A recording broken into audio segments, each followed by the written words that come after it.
Porque cada día es un reto. Porque cada día necesitamos sabiduría. Vale la pena buscar al Maestro de Maestros y recibir lecciones para vivir. Este es un mensaje de actualidad para vivir el presente con sabiduría y ver el futuro con esperanza. Este es su programa cristiano, Lecciones para Vivir. ¿Qué tal, hermanos? Nuevamente bienvenidos al estudio de la lección. El título es Evangelización y Testificación Corporativas. Ya descubriremos el significado del título a medida que avanzamos. Pero, pastor, díganos, ¿cuál es el propósito de esta lección?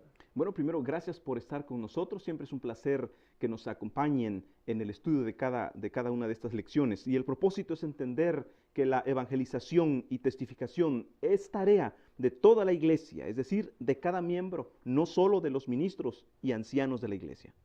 Oremos para que Dios nos inspire al repasar este tema y que nos enseñe cómo testificar por él.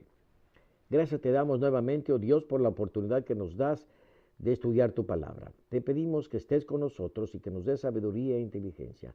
Te lo pedimos todo en el nombre de nuestro Señor Jesús. Amén. Amén. El evangelista Moody dijo: yo creo que si un ángel subiera de la tierra al cielo con la noticia de que hay un pobre niño andrajoso, sin padre, ni madre, ni quien lo cuide, ni le enseñe cómo vivir, y si Dios preguntase quién quisiera bajar a la tierra y pasar 50 años para guiarlo al Señor Jesús, cada ángel del cielo se ofrecería. Aún Gabriel, quien está delante del Todopoderoso, diría: permíteme dejar mi encumbrada posición y tener el privilegio de llevar un alma a Cristo. No hay mayor honor que el ser instrumento en las manos de Dios para guiar a una persona del reino de Satanás al glorioso reino de Dios. Pastor, ¿qué nos dice el versículo de memoria de esta lección en cuanto al evangelismo corporativo? ¿Y qué quiere decir corporativo? Ok, veamos lo que dice 2 Timoteo 2:2. Lo que has oído de mí ante muchos testigos, esto encarga a hombres fieles que sean idóneos para enseñar también a otros. Noten que lo que Pablo está escribiendo aquí a Timoteo es claro. Es deber buscar a otras personas para que puedan, siendo fieles, enseñar a otras personas, a otros individuos. Así que la evangelización no es un asunto que pertenezca solo a una o a dos personas, como dijimos al comenzar. Se trata de un conjunto de hermanos. En otras palabras, esto significa entonces que se trata de involucrarnos absolutamente todos. Así que veamos qué quiere decir evangelismo y testificación corporativos. Antes de saber qué es corporativo, es importante saber qué cosa es corporación, ya que precisamente corporativo significa perteneciente o relativo a una corporación. Y de acuerdo con la Real Academia Española, hablando de corporación, dice: es organización compuesta por personas que, como miembros de ella, la gobiernan. Y esto, desde luego, incluye una iglesia. Claro. Esto incluye una iglesia. Así que evangelismo corporativo es evangelismo de toda la iglesia, pero corporativo también puede referirse a un cuerpo. Y en este caso, pues, encaja perfectamente con lo que hemos aprendido en otras lecciones, de que como la iglesia es un cuerpo, entonces tenemos que marchar y, en este caso, evangelizar armoniosamente, correcto, colaborando unos con otros. Así que, de cualquier manera, entonces, evangelismo corporativo y testificación corporativa es que todos los miembros de la iglesia estén involucrados en el evento. Ahora, pregunta el pastor Ed Rather: ¿qué sucedería si responsabilizáramos a todos los miembros de la iglesia de evangelizar? Luego hace una pregunta personal. ¿Qué sucedería si usted supiera que cuando llegara a la iglesia tuviera que informar de sus actividades de testificación durante la semana pasada? Y me llamó la atención la respuesta que él mismo da. Dice: yo creo que al principio habría una reducción dramática en la asistencia de la iglesia, pero después de que salieran los miembros flojos, no dedicados, la iglesia crecería en forma exponencial. Y esto, desde luego, que puede ser que tenga mucha razón. Si el boleto de entrada en la iglesia fuera un informe de qué fue lo que hicimos en materia de evangelización, pues sí, de repente se sufriría un cambio. Sin embargo, mire lo que dice en Mensajes para los Jóvenes, página 159. La obra de salvar a las almas por las cuales Cristo murió es superior a todas. es el asunto que debiera atraer y ocupar las energías del ser. Hagan de esta la obra principal y más importante de su vida. Correcto. La primera parte se titula Que ambas manos lo sepan. Cuando María Magdalena ungió los pies de Jesús antes de su muerte en casa de Simón, fue criticada duramente por los discípulos y por el mismo Simón. Pero Jesús dijo en Marcos 14:9, de cierto os digo que donde quiera que se predique este evangelio en todo el mundo, también se contará lo que ésta ha hecho para memoria de ella. Cuando Jesús dijo en Mateo 6:3, pero cuando tú des limosna, no sepa tu izquierda lo que hace tu derecha. Muchos piensan que significa que ninguno sepa lo que haces por la iglesia. Esto no es cierto. Ya vimos en otra lección que es bueno informar a la iglesia de actividades de testificación y evangelismo, porque los que informan reciben ánimo de la membresía y los que escuchan son bendecidos al darse cuenta de lo que Dios está haciendo por medio de su pueblo. Pastor, para no confundirnos, explique por qué dijo Jesús, no sepa tu izquierda lo que hace tu derecha. ¿Y por qué dice esta lección que ambas manos lo sepan? Bueno, veamos entonces por partes el texto Mateo 6:3, que no sepa tu izquierda lo que hace tu derecha. Sobre esto el comentario bíblico adventista, el tomo 5, página 335, dice con mucha claridad, no quiere decir que siempre ha de darse limosnas en secreto absoluto. Pablo alabó la generosidad de los cristianos macedonios y escribió a los corintios que su celo había estimulado a muchos a que fueran activos en la causa de Dios. Lo que Jesús dice aquí es que los cristianos no deben realizar actos caritativos a fin de conseguir la alabanza y el homenaje de los hombres. Ustedes pueden ver que son dos cosas muy diferentes entonces. Ahora, por medio de los informes, la iglesia y los que testifican pues pueden verse como verdaderos colaboradores con Dios. Ahora, en Hechos 14:27, y habiendo llegado y reunido la iglesia, refirieron cuán grandes cosas había hecho Dios con ellos y cómo había abierto la puerta de la fe a los gentiles. Así que aquí, hablando de Pablo y Bernabé, ustedes pueden ver que al haber sido enviados a contar las buenas nuevas de Jesús, pues al regresar, ellos le están compartiendo a la iglesia las maravillas que el Espíritu Santo ha hecho por medio de ellos en aquellas regiones. Así que los cristianos, como resultado que escucharon el testimonio, pues glorificaron el nombre de Dios. En conclusión, podemos darnos cuenta entonces que los informes no son malos, al contrario, fortalecen la fe tanto del que lo cuenta como el del que lo escucha. Ahora, ustedes pueden ver ahí como Salomón enseña en Eclesiastés 4, 9, 10 y 12, que siempre es mejor trabajar con otros en lugar de trabajar solos. Dice, mejor son dos que uno, pues reciben mejor paga por su trabajo, porque si caen, el uno levantará a su compañero, pero ay del que está solo, cuando caiga no habrá otro que lo levante. A uno que prevalece contra otro, dos lo resisten, pues cordón de 3 dobleces no se rompe pronto. Sin embargo, cuando se trabaja en equipo, ustedes pueden darse cuenta, se tiene que saber lo que otros están realizando, porque ¿cómo van a saber cuál es la dirección que deben tomar si no saben cuál es el plan que tiene la iglesia? Así que es importante que mi mano izquierda sepa lo que mi derecha está haciendo para caminar juntos en la misma dirección y cumplir la misión que se ha establecido. Por eso es que el autor dice, muchos feligreses cuando conocen el programa y lo que se necesita y cuando ven que contribuyen al programa de la iglesia, se ofrecerán para apoyar. Por eso la mano derecha debe saber lo que hace la izquierda. Correcto. En una caricatura, Lucy entra al cuarto donde Linus está viendo televisión y le dice que cambie el canal. Linus contesta, ¿qué te hace pensar que me puedes venir a exigir? Lucy muestra su puño y le dice, estos 5 dedos individualmente no valen nada, pero cuando los doblo juntos en unidad para formar un puño, se convierten en un arma muy poderosa. Linus contesta, ¿qué canal quieres ver? Luego mira sus propios dedos y pregunta, ¿por qué no se unen ustedes también? Esto puede ilustrar el poder de la iglesia.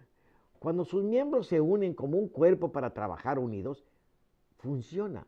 Pastor, ¿por qué es importante que toda la iglesia haga planes para evangelización y no solo unos pocos preparen los blancos y la forma de lograrlos? Ok, de hecho la evangelización es un proceso, como lo hemos estado viendo, no es un evento. Esta parte se titula planificando juntos. Así que el éxito y la efectividad del evangelismo no depende del evangelista, sino de los miembros. Todos tenemos que involucrarnos si estamos realmente comprometidos con Dios. Ahora, ¿cómo ayudamos a ganar entonces las almas? Amistándonos con estas personas, como lo hemos visto ya en lecciones anteriores. Es importante que nos amistemos con los que asisten a las campañas, porque de esa manera podemos lograr juntos el cumplir la misión. Ahora, me llama la atención lo que el evangelista Bruce Bauer menciona. La amistad es la base de la testificación. Y el evangelista Bo Falkenberg ha dicho que la respuesta a los programas de evangelización son miembros activos con un estilo de vida evangelizador. Así que este es el punto determinante. Se necesitan ideas entonces prácticas para poder motivar a la iglesia, claro, para que sus miembros se involucren. Así que como una congregación marchen juntos. Ahora, cuando unas pocas personas están involucradas en los planes, pues siempre va a resultar más difícil que todos se involucren para cumplirlos. Así que es necesaria la participación tanto en la elaboración de los planes como en la ejecución de todos ellos. Ahora, la mayoría de las veces entonces las congregaciones que no trabajan en obra misionera son las iglesias más problemáticas, porque en lugar de canalizar su energía hacia afuera para cumplir la misión, están viendo ahí dentro los defectos entre ellos. La iglesia, de hecho, las iglesias divididas son las que por consecuencia tienen mayores problemas. Y aquí me recuerdo lo que el pastor Raúl M. Sánchez siempre nos ha mencionado sobre este asunto, que una iglesia viva es la que trabaja. Una iglesia que está viva se va a ver precisamente en el cumplimiento de su tarea.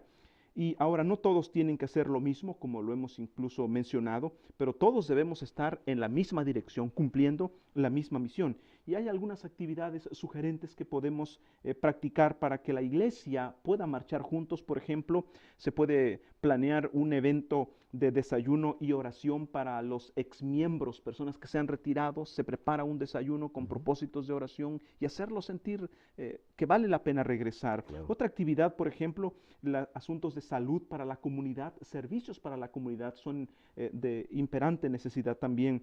Interacción con el evangelismo por teléfono celular o incluso por el internet. Yo recuerdo en la iglesia de los Fresnos, los hermanos por los mensajes de texto enviaban la invitación a las personas. Y también podemos hacerlo con grupos pequeños en un ambiente sumamente familiar. Allí es la oportunidad para poder apoyar a las personas en su desarrollo espiritual. También una iniciativa para atender las necesidades sociales de la comunidad. Otra idea importante son los seminarios diversos como de familia, educación de los hijos, etc. Además, distribución de literatura en casas o en los lugares públicos, en las plazas o centros comerciales. Así que, sin embargo, el punto clave entonces es involucrar toda la iglesia marchando en una misma dirección. Correcto. Esta sección es trabajando en equipo. Había un grupo llamado pescadores. Los lagos y arroyos estaban llenos de peces. Cada semana durante años, los pescadores se reunían para hablar de los peces y de cómo pescarlos. Construyeron un centro de pesca y reclutaron más pescadores, pero no pescaron. Organizaron un comité para enviar pescadores a buscar muchos peces, pero no pescaron. Abrieron centros de entrenamiento para enseñar a pescar. Llegaron doctores en pescadería para dar clases y enseñaron a pescar, pero no pescaron. Hubo un seminario sobre la necesidad de pescar y por fin un joven fue a pescar y volvió con 2 peces de gran tamaño. Le dieron un premio por su trabajo y lo enviaron a contar su experiencia. Dejó de pescar para poder viajar. La gente no creyó a los pescadores porque no había tenido evidencias de que pescaran, pero ellos se llamaban pescadores, aunque nunca salieron a pescar. Jesús llamó a sus discípulos a pescar. ¿Cómo respondieron, pastor? ¿Es crítico que los miembros trabajen en equipo? ¿Qué ventajas existe cuando se comparte la obra de evangelización y testificación con otros miembros de la iglesia? Bueno, el mandato del Señor Jesús allí en San Mateo 28, del 18 al 20, donde les manda ir a predicar a todas las naciones llevando el evangelio, pues debe entenderse como una responsabilidad corporativa en la que el creyente tiene la responsabilidad y debe ser organizado y entrenado para cumplir esta comisión que el Señor nos dio. Ahora, al ofrecer consejo inspirado a la iglesia, Elena White dijo en el libro Evangelismo, página 17, a ellos, hablando de los miembros, ha sido confiada la tarea de dirigir la última amonestación a un mundo que perece.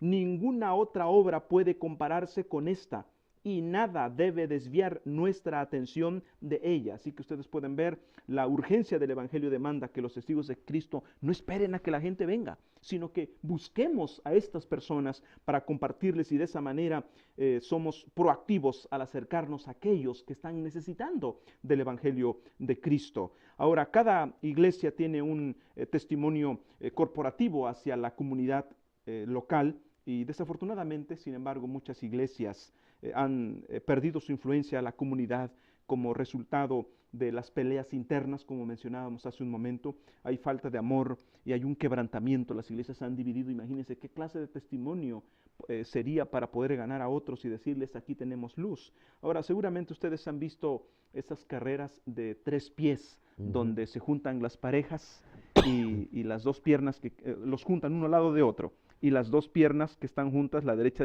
y la izquierda del otro, se amarran.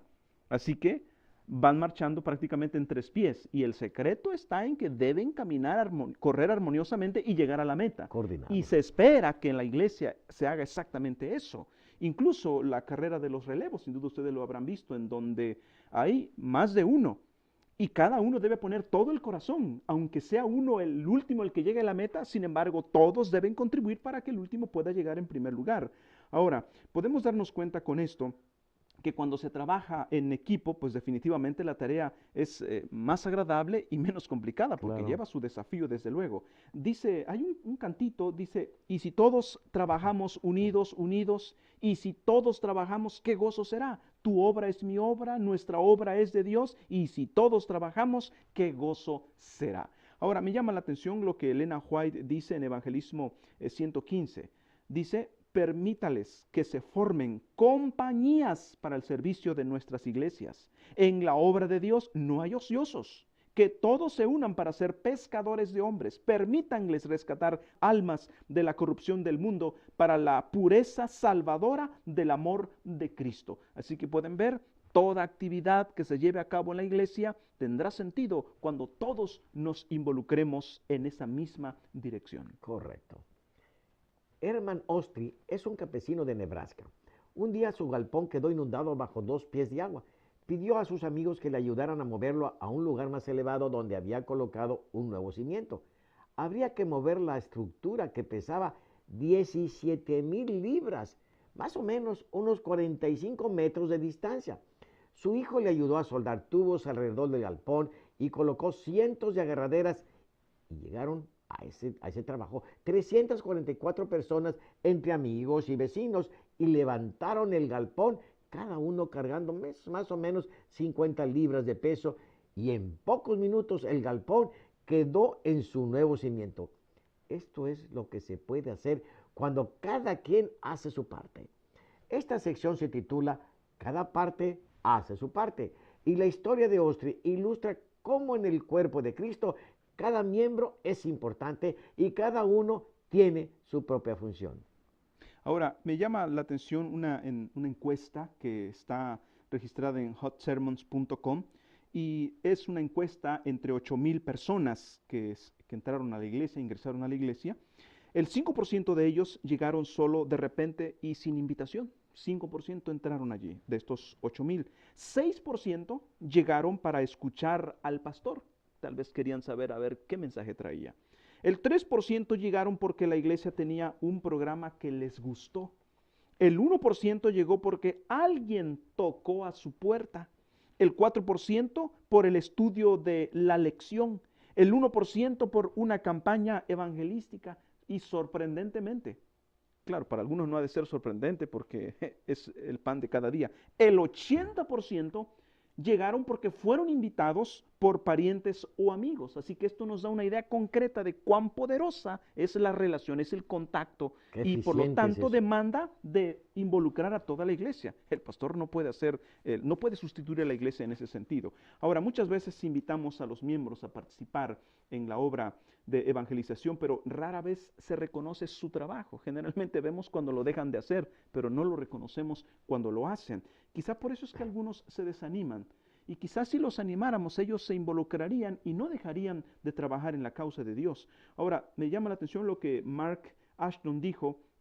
Después de estar asistiendo a la iglesia durante 5 años, el 90% de sus amistades son cristianos. Y en este mismo sitio que mencioné de hotsermons.com, alguien dijo que la gente entiende el 48% de nuestro mensaje por el tono de voz que usamos. El 45% de nuestro mensaje se entiende por el lenguaje corporal y solamente el 7% se entiende por las palabras que usamos. Así que, en conclusión, es más importante ejemplificar la vida cristiana que hablar acerca de ella. Es decir, que esto va a tener un fuerte impacto para atraer a las personas. Ahora, cuando unimos un par de caballos que han sido entrenados o adiestrados, pues ellos van a caminar en armonía jalando la carga o el carretón en una misma dirección. Pero si queremos unir a un nuevo caballo para enseñarlo, pues desde luego, gracias al antiguo caballo que ya sabe, el otro se va a alinear. Es decir, va a someterse, va a practicar en base al ejemplo, en base al hábito, y de esa manera se va a alinear y va a aprender a hacer el trabajo. Correcto. Y es exactamente lo que debe ocurrir también en la iglesia. Pero de repente parece que los nuevos llegan a acomodarse como los antiguos. Y de hecho, estimados, esto es lo que está pasando en muchas iglesias, así que tenemos que preparar a estos nuevos miembros, a estos jóvenes que llegan a la iglesia a hacer la obra de Dios, dando un ejemplo que ellos puedan imitar. Miren lo que Efesios 4, 15 y 16 nos dice: siguiendo la verdad en amor, crezcamos en todo, en aquel que es la cabeza, esto es Cristo, de quien todo el cuerpo, bien concertado y unido entre sí por todas las coyunturas que se ayudan mutuamente, según la actividad propia de cada miembro, recibe su crecimiento para ir edificándose en amor. Ahora, hay 3 cosas específicas que Dios desea de su pueblo. Número 1, amarnos unos a otros. Número 2, que nos podamos perdonar unos a otros, y además orar los unos por los otros. Así que si seguimos estas reglas, estimados, no solamente creceremos en números, sino también en salud espiritual. Es decir, dejar un poco la actividad social, ¿no? Sí. Y dedicarnos más a lo que es el evangelismo. Cumplir la misión. Exacto. La última parte se titula La necesidad de ser un cuerpo unido. Nadia iba muy seguido a la oficina de correos cerca de su casa. Un día había una larga línea de personas y Nadia solo necesitaba comprar timbres. Un buen samaritano le dijo: ¿por qué no utilizas la máquina para los timbres? Puedes comprar todos los timbres que necesitas sin tener que hacer cola. Nadia contestó: yo lo sé, pero la máquina no me va a preguntar cómo sigo de mi artritis.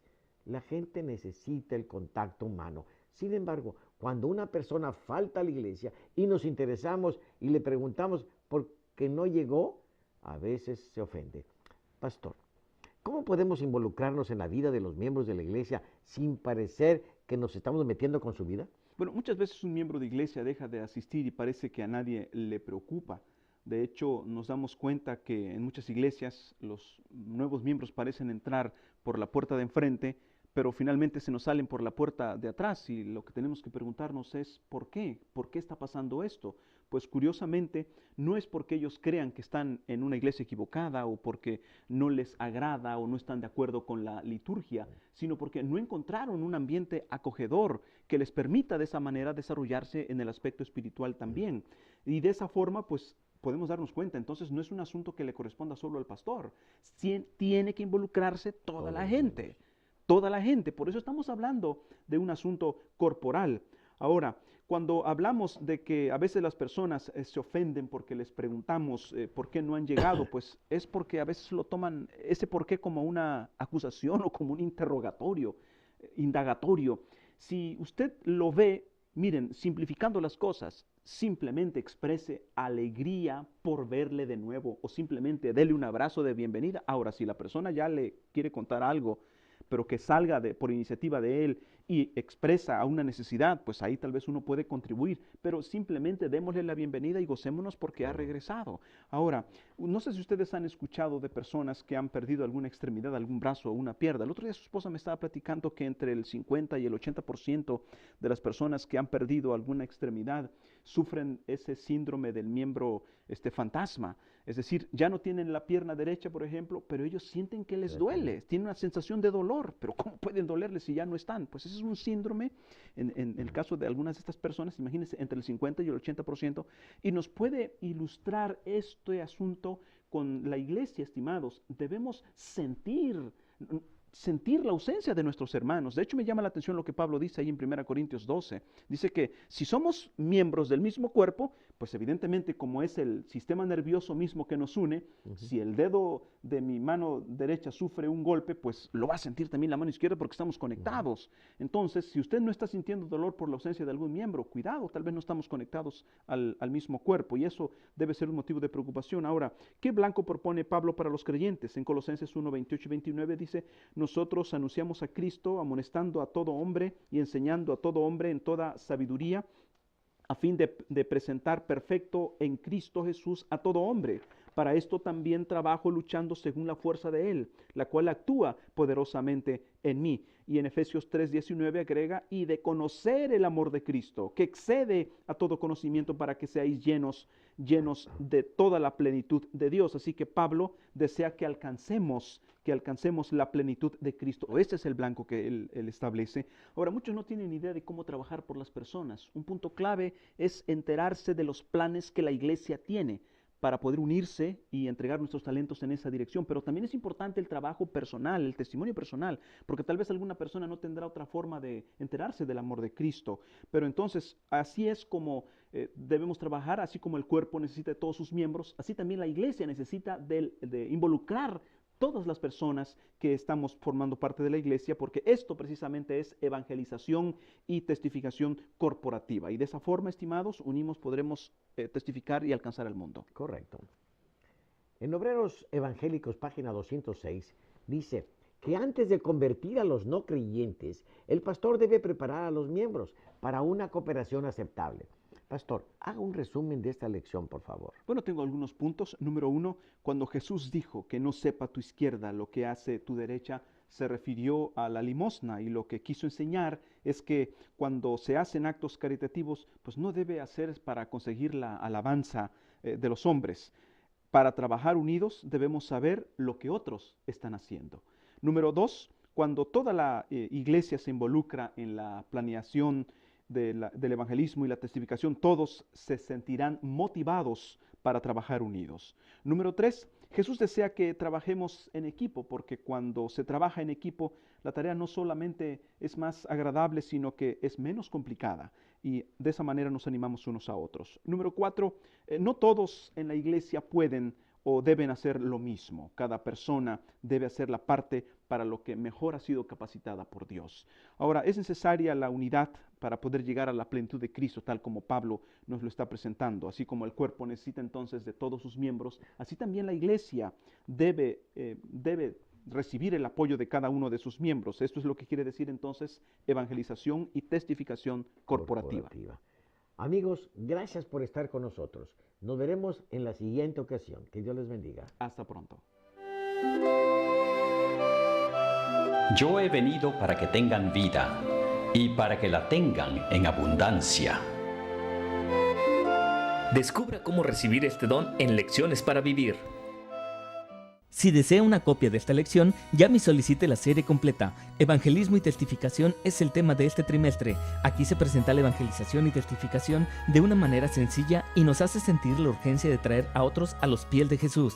La serie completa está disponible en DVD o CD. Llame a los teléfonos que aparecen en pantalla para obtener información de cómo adquirir esta serie de programas de televisión. Puede llamar ahora o cualquier día de la semana. También puede ponerse en contacto con nosotros a través de nuestro correo electrónico. Su apoyo es de gran ayuda para llevar el Evangelio más allá de nuestras fronteras. Lecciones para Vivir es una producción del Ministerio La Verdad Presente Televisión.